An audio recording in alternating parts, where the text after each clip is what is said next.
Oke, assalamualaikum warahmatullahi wabarakatuh.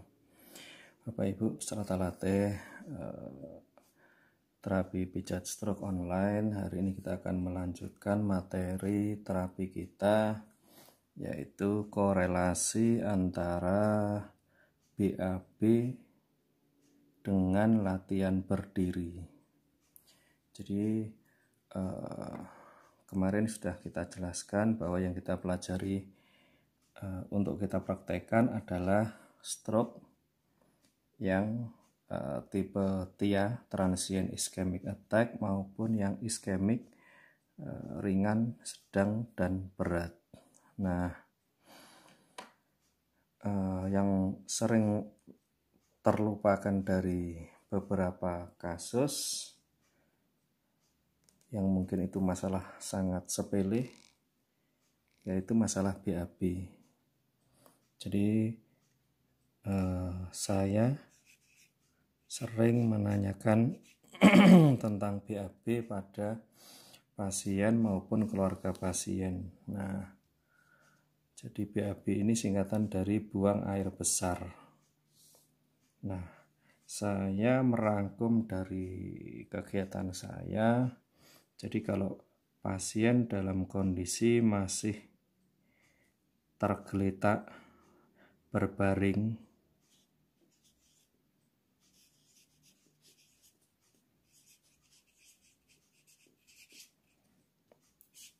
lemas, minus gerakan, tanpa gerakan, atau minim gerakan,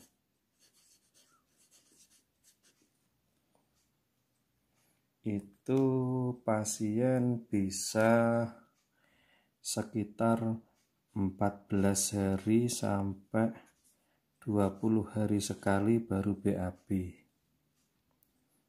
Kemudian pasien yang mulai bisa dilatih duduk,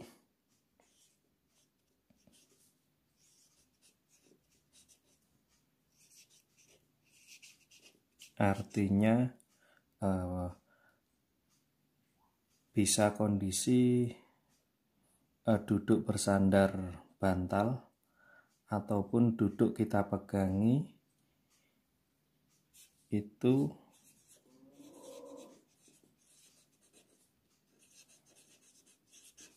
sekitar 14 harian.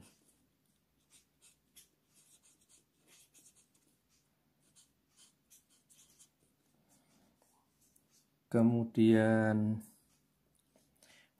dia bisa duduk sendiri, artinya dia bisa menyangga, menyeimbangkan tubuhnya sendiri, maka biasanya saya mencatat sekitar 10 hari. Semua berupa perkiraan, jadi bukan angka pasti. Kemudian pasien yang sudah mulai berlatih berdiri,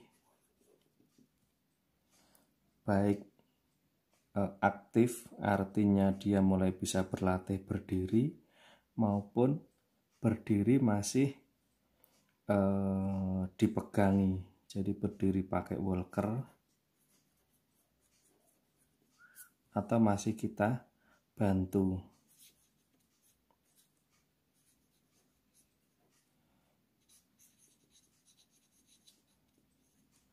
Itu kisaran 5 sampai 10 hari.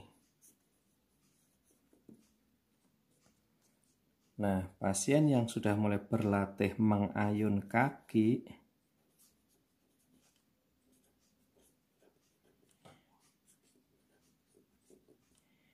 sampai bisa berjalan sendiri,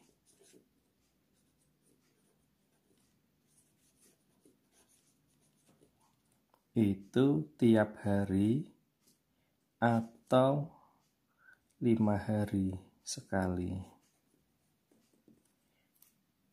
Nah, permasalahannya adalah bagaimana jika pasien agak berbeda dengan yang saya catat. Misalnya orang sudah bisa berdiri pakai walker atau dibantu terapis yang seharusnya 5-10 hari sekali bisa BAB, ternyata masih belum seperti ini. Misalnya 2 minggu sekali, 14 hari sekali baru bisa BAB. Itu pun nggak tuntas. Ataupun sudah bisa duduk sendiri, ternyata kok masih 14 hari atau sekitar 2 minggu sekali baru bisa BAB. Kadang tuntas, kadang tidak. Nah, apa yang bisa kita lakukan? Nah, jadi kalau saya biasanya memijat area kaki, kemudian saya dudukkan, kemudian saya pijat area tulang belakang. Nah, dengan catatan, sekali lagi kasus ini kasus TIA ataupun iskemik, bukan kasus hemoragik. Kalau hemoragik biasanya dipasangi selang makan, selang napas. Nah, kita kesulitan. Nah, sekali lagi yang saya maksudkan ini adalah untuk kasus TIA maupun kasus iskemik ringan, sedang maupun yang berat. Jadi sekali lagi daerah mana yang sering saya pijat untuk membantu proses BAB. Nah, 1, telapak kaki seperti yang saya ajarkan di praktek saya.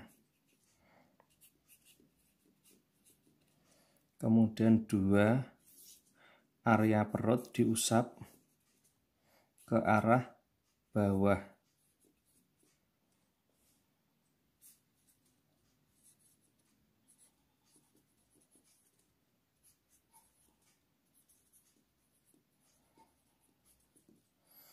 Nah, kemudian baru didudukkan,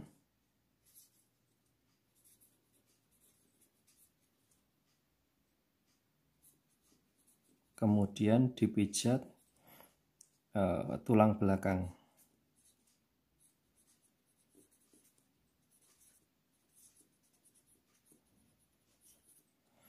Mulai servikal, torakal hingga ke lumbal. Nah, fokusnya pemijatan saya berada di lumbal dengan teknik yang sudah saya ajarkan. Jadi gerakannya ibaratnya ini adalah tulang belakang. Nah, ini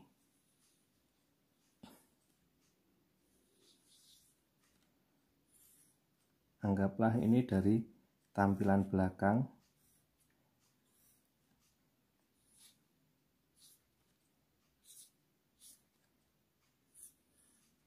Oke, ini kepala, ini tangan, ini kaki. Orang ini menghadap ke sana. Nah, pemijatan saya dimulai dari sini, sekitar area leher, kemudian turun sampai ke daerah lumbar. Ingat, pemijatan saya arahnya adalah seperti ini.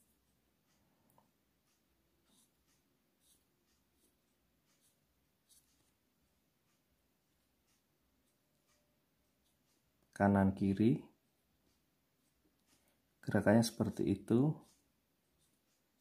atau boleh juga menyamping kemudian ke bawah. Ini juga sering saya lakukan. Jadi saya tidak membenarkan dalam konsep terapi saya pemijatannya ke atas. Nah, di daerah sekitar lumbal itu tekanannya ditambah sekitar 2, 3, 4 kalinya tergantung kondisi pasien. Jadi sekali lagi, daerah yang dipijat di kanan kiri tulang belakang, di tulang belakang di belikat, kemudian arahnya seperti ini atau seperti ini, kemudian turun, nyamping turun, nyamping turun. Nah, tekanan di sekitar lumbal mulai ditambah sekitar 2-4 kalinya tekanan yang ada di sini. Jadi di sini cenderung seperti diusap. Diusap dengan tekanan ringan. Di sini dipijat, ditekan dengan menggunakan telapak tangan kita dengan tekanan sekitar 2-4 kali. Nah, ini tergantung. Karena beberapa pasien yang gemuk harus kita tekan sampai 4 kali dia baru bisa ngerespon. Nah, ini pemijatan ini dalam kondisi duduk. Jadi, asumsinya ini berada di depan, dia duduk, dia berada di sana. Saya ulang, menghadap ke sana. Nah, itu tentang BAB dan cara memijatnya. Nah, biasanya reaksi ketika pemijatan itu ada yang langsung bisa kentut atau sekitar 1 jam, 2 jam dia baru bisa kentut. Nah, ini biasanya membuat pasien merasa sangat nyaman. Kenapa? Karena gas dalam perut itu bisa keluar. Nah, nanti distimulasi pelan-pelan, berulang, ditambahi dengan herbal yang direkomendasikan oleh teman-teman herbalis atau buah-buahan yang sering kita gunakan untuk membantu BAB kita. Misalnya kayak pepaya dan pisang.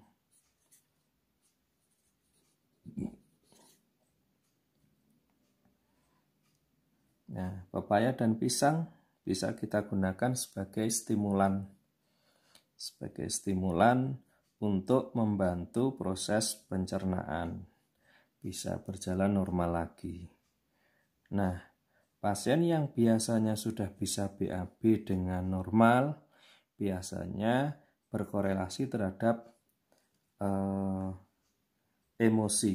Artinya jika perutnya kembung, kesulitan BAB, biasanya emosinya juga akan tidak stabil, akan mengganggu mood.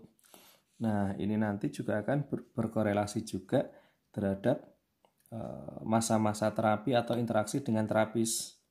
Artinya jika BAB-nya bagus, biasanya moodnya juga bagus, kemudian terapinya juga relatif lebih cepat dan lebih proaktif dengan terapis. Nah, kondisi-kondisi ini behind the scene. Beberapa terapis merasa tidak nyaman karena interaksi dengan pasiennya hambar atau tidak kooperatif. Nah, bisa jadi bukan sikap atau tekniknya terapis yang salah, tetapi karena dia merasa tidak nyaman atau kembung di area perut. Nah, biasanya kalau kembung di area perut, kemudian di sini juga nggak nyaman, di area leher, di kepala juga nggak nyaman. Nah, jika sudah dilakukan terapi seperti ini, biasanya setelah kentut, perut terasa lega, kemudian pundak nyaman, leher nyaman, kepala juga akan nyaman. Nah, bagaimana dengan pencahar-pencahar yang direkomendasikan yang dijual bebas? Menurut saya itu juga nggak ada masalah. Jadi kondisional aja. Nah, tetapi kalau situasinya sudah nggak bagus, artinya misalnya secara teoritis dia sudah bisa berjalan sendiri, mengayun kaki, berjalan sendiri yang seharusnya 1-5 hari sekali bisa BAB ternyata nggak bisa, maka bisa menggunakan obat-obatan yang direkomendasikan yang sering dijual di apotek. Silahkan ya. Jadi alternatif ini perlu kita pikirkan, perlu kita pertimbangkan. Orientasi kita bukan sekedar bisnis, tapi membuat pasien segera bisa BAB. Jadi apapun produknya, yang penting orientasi kita adalah pasien bisa BAB. Nah, kemudian bagaimana dengan berlatih berjalan? Nah, di materi kemarin insya Allah sudah saya jelaskan.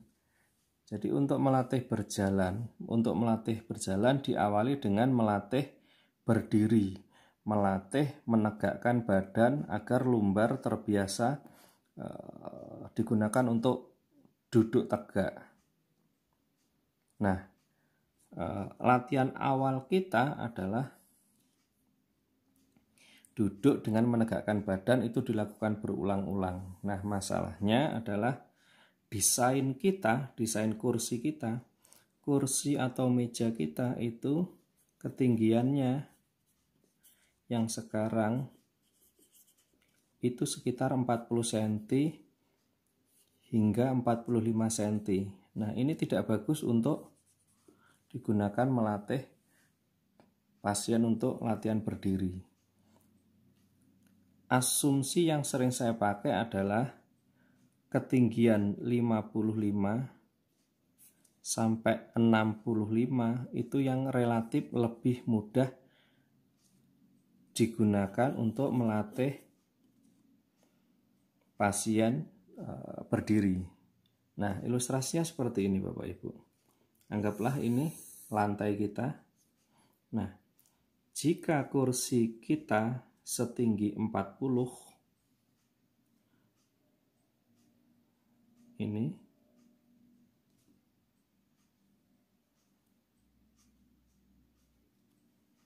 maka posisi pasien seperti ini. Ini badan, ini kepala, maka kaki seperti ini. Maka ketika dia mengangkat badan, dia butuh sudut yang sangat lebar seperti ini. Ya, baru bisa berdiri. Nah, ini kakinya. Bisa dibayangkan sedemikian lebarnya. Ini kepala, ini tangan. Sekarang kondisi kedua. Ini kursi. Nah, ini kedudukan 40.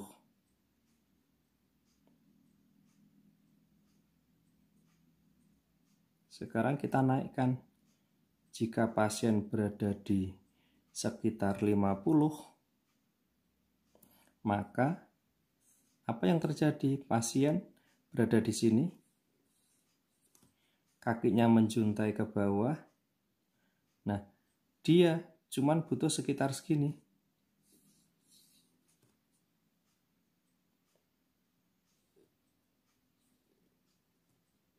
Nah, sudut perbedaan ini akan sangat signifikan untuk membantu pasien berlatih berdiri. Bedanya di mana? Kalau di sini pasien berada di tegak lurus di ujung kursi, mepet ini daerah sandaran. Nah, jika ketinggian kursi sekitar 50, berarti 40 di sini. 50 di sini, pasien didudukkan di sekitar ujung, maka kakinya menjuntai, dia tinggal mengangkat pantat, dia cuma menggerakkan sekitar segini, dan itu menjadi sangat ringan. Nah, yang sering saya lakukan adalah pasien saya taruh di ujung dengan ketinggian kursi sekitar ini, yang saya rekomendasikan 55 sampai 65 cm. Maka dia cuma mengangkat sedikit badannya. Tapi kalau ini dia terlalu jauh, terlalu berat ngangkat badannya. Nah, pertimbangan 55 dan 65 ini tergantung dari tinggi badan. Nah, saya punya kaidah, jika tinggi badan sekitar 165, maka saya menggunakan ketinggian kursi sekitar 60 cm. Jika pasien sekitar 150 sampai 155, saya menggunakan sekitar ketinggian 50 sampai 55 cm. Nah, ini biasanya untuk ibu-ibu. Untuk perempuan, saya bermain di 50 sampai 55 cm. Baik kursi maupun dipan, karena beberapa kasus kita melatih pasien berdiri itu masih berada di dipan. Nah, untuk laki-laki sekitar 165, ketinggian 165 sampai 170 rata-rata ketinggian orang Indonesia. Saya menggunakan kursi atau dipan yang ketinggiannya 60 cm. Nah, kondisi ini memudahkan pasien untuk berdiri. Artinya apa? Semakin cepat pasien dilatih untuk duduk dan berlatih berdiri, maka korelasinya terhadap kemampuan BAB. Kenapa? Karena ketika pasien sudah bisa berdiri seperti ini kaki, seperti ini kaki seperti ini tangan, ini kepala. Nah, maka gravitasi bumi akan membantu pasien bisa lebih mudah BAB. Sekali lagi, pasien yang sudah bisa dilatih untuk duduk dan berdiri, maka dia akan lebih mudah untuk melakukan BAB. Kenapa? Karena dibantu oleh gravitasi bumi. Jadi BAB bisa didorong, kemudian dibantu, maka dia akan cepat. Nah, bandingkan kalau pasien masih kondisi rebah seperti ini. Oke, ini tangannya. Ini bed. Dia akan kesulitan. Kenapa? Karena gravitasinya berada di sini. Dia nggak mampu melakukan perintah untuk mendorong kotorannya ke sini. Sementara gravitasi berada di sini. Nah, jika pasien sudah bisa duduk, asumsinya seperti ini. Nah, ini pun gravitasi sudah bisa membantu banyak, apalagi yang berdiri.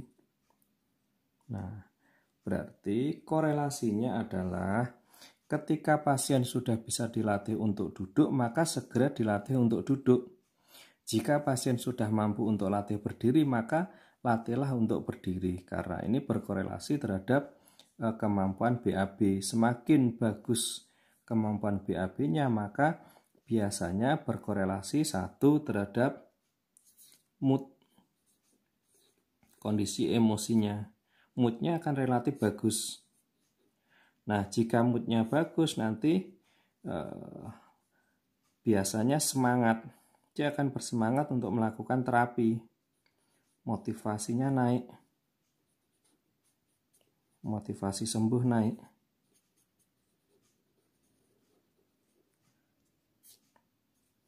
Nah, ini nanti juga berkorelasi terhadap respon terhadap terapis.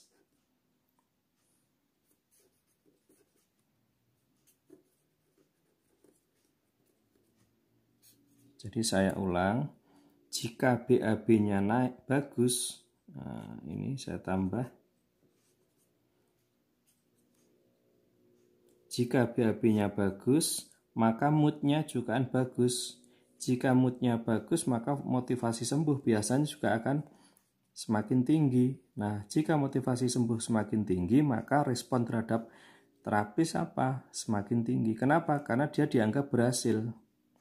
Karena satu, keberhasilan itu bisa terukur dengan cara diobservasi.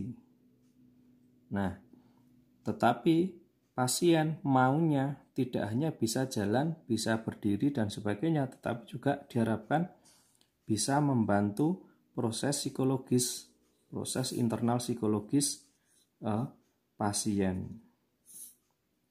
Nah, termasuk dalam ini adalah mood, motivasi sembuh, dan sebagainya. Nah, Bapak Ibu, insya Allah materi kita hari ini seperti itu. Jadi, bagi teman-teman yang sudah megang kasus, kemudian ternyata BAB-nya masih belum seperti yang saya teorikan, kajian hari ini insya Allah bisa menjadikan rekomendasi teman-teman untuk memberikan treatment terbaik. Insya Allah seperti itu, Bapak Ibu.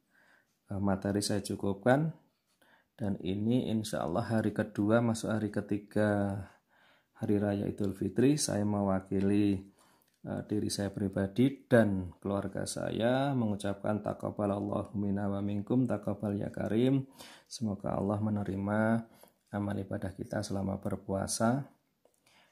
Saya Heri dari Lawang, Malang, Jawa Timur, mengucapkan Assalamualaikum warahmatullahi wabarakatuh.